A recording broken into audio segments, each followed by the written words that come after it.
ابھی آپ نے مولانا فضل الرحمان صاحب کی بات کی، آپ کی کیونکہ سیاسی وابستگی بھی ہے، جی ہاں، تو سیاسی وابستگی وجہ ہے یا کوئی اور اختلاف ہے کہ آپ مفتی طارق مسعود صاحب کے بارے میں بھی ایک آدھا آپ نے بیان دیا، ایون مولانا طارق جمیل صاحب کے بارے میں بھی تھوڑا بہت، تو وہ صرف سیاست کی وجہ سے یا کوئی اور بھی وجہ ہے؟ حالانکہ دونوں بڑی محبت کرنے والی شخصیات ہیں، ہمارے دونوں ہی بڑے قریبی ہیں. میں قدر تفصیل سے بات عرض کروں گا اس کے جواب میں. حضرت مولانا طارق جمیل کو اللہ جل شانہ نے جو مقام دیا ہے نا، ہمارے مکتب فکر میں ایسا مقام عوام کے سامنے کسی کا نہیں ہے. بالکل. ان سے جو اللہ جل شانہ نے دین کی خدمت لی ہے، ایسی دین کی خدمت شاید کسی سے اس میدان میں لے جس میدان میں مولانا طارق جمیل جہاں جہاں تک پہنچے ہیں. میری مولانا سے محبت تھی، محبت ہے، محبت رہے گی. حضرت مولانا طارق جمیل صاحب کے جسم پہ ہاتھ لگا کے چومنے والا عبد الواحد قریشی ہے. اگر آپ مجھے اجازت دیں تو میں کھل کے کہوں کہ ان کے پاؤں پہ ہاتھ لگا کے چومنے والا ہوں. میرا اتنا پیار ہے.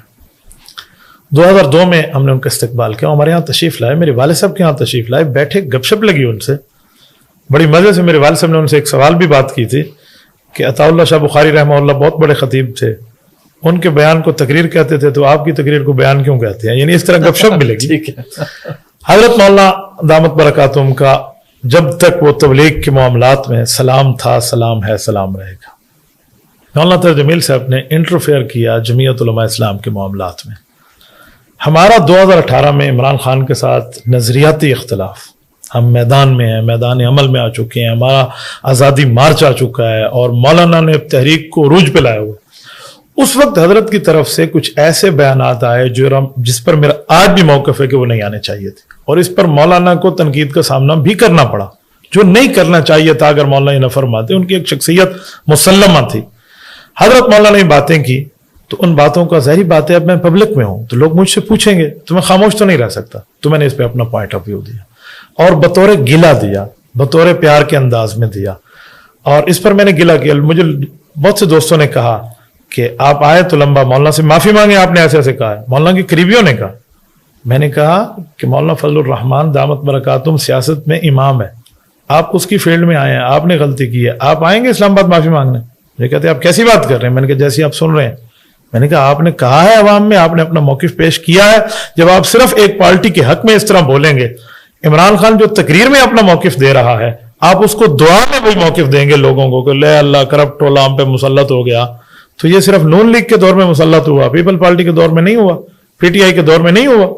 تو میں یہ کہنا چاہ رہا تھا. تو ہم نے اس طرح بات کی. باقی رہا جب مولانا بھی خاموش ہو گئے، اب مولانا طارق جمیل صاحب اس پہ خاموش ہے، آپ کو پتہ ہے، ہمیں بھی پتہ ہے. تو ڈاکٹر ذاکر نائک خاموش ہو جائے تو میں اس کے مخالف میں چپ ہو جاتا ہوں. تو مولانا طارق جمیل تو میرے اپنے اور ہمارے محبوب ہیں، تو میں ان پہ چپ کیوں نہیں ہوں؟ وہ بھی خاموش تھے، ہم بھی خاموش ہیں. احترام کا تعلق ایک مسئلے کے علاوہ احترام قائم ہے، احترام قائم تھا، ہے اور رہے گا. مولانا مفتی طارق مسعود صاحب کا معاملہ بھی یہی ہے، بھائیوں والا تعلق ہے ہمارا. آپ یقین مانیں ابھی حالیہ ان کا معاملہ بنا، جی جی بالکل، ان کی کال مجھے آئی. آپ پوچھ لیجئے گا، میں آن ایئر کہہ رہا ہوں، وہ اس وقت آؤٹ آف کنٹری تھے. کال آ رہی ہے، میں نے کال نہیں اٹھا. ہم اس دن بھی ملتان میں تھے، 20 سپٹمبر بروز جمعہ آرٹ کونسل ملتان میں. ٹھیک ہے. تو رات کو میں بیان میں تھا، مفتی طارق مسعود صاحب کا وہ کلپ وائرل ہو گیا. تو ان کی کال آ رہی تھی، وہ ان کے ایک وہ نمائندے ہیں درمیان میں، غالباً ان کا نام نعمان ہے، یا اللہ آپ کمی بیشی معاف فرمائے. انہوں نے مجھے کہا مفتی صاحب آپ سے بات کرنا چاہتے ہیں، یہ کلپ ہے، میں کیا کروں، یہ اس طرح مسئلہ ہو گیا.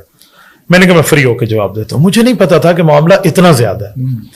میں گیا قائد جمعیت کے ہاں، مجھے وہ لے گئے کہ یار ملتان میں آپ میرے مہمان ہیں، ملتان میں اسد کا گھر ہے تو میرا گھر ہے. وہ کہنے لگے، ہم نے کھانا کھایا واپس آنے لگا تو میں نے گاڑی میں ان کو سنا.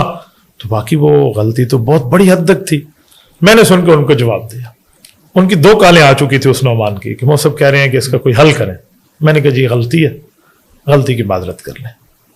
کہتے جی میں آپ کو میسج دے دوں. میں نے کہا جی دے دیں. انہیں میسج دے دیا. اس کے بعد ان کی معذرت آ گئی. لیکن جس طرح غلطی کے الفاظ تھے، سیدھی سی بات ہے، معذرت کے الفاظ اس طرح نہیں تھے کہ 100% اسے. تو اس بچے نے مجھے کہا کہ مفتی صاحب آپ ذرا کلپ دیں، آپ نے جو کہا ہم نے معذرت کرا لی. میں نے کہا یار میرا دل مطمئن نہیں ہے، کھلے کھلے الفاظ واپس لیں. یہ لوگ گستاخی کے الزام لگا رہے ہیں جو یقیناً غلط ہے. میں گستاخ نہیں سمجھتا ان کو، میں ان کی خدمات سے واقف ہوں، ان کے علوم سے واقف ہوں، ان کے معاملات سے واقف ہوں. تو کھلا کھلا معذرت کر لیں، اللہ سے معافی مانگ لیں، میں کلپ دوں گا. انہوں نے کہا پکا ہو گیا؟ جی پکا ہو گیا.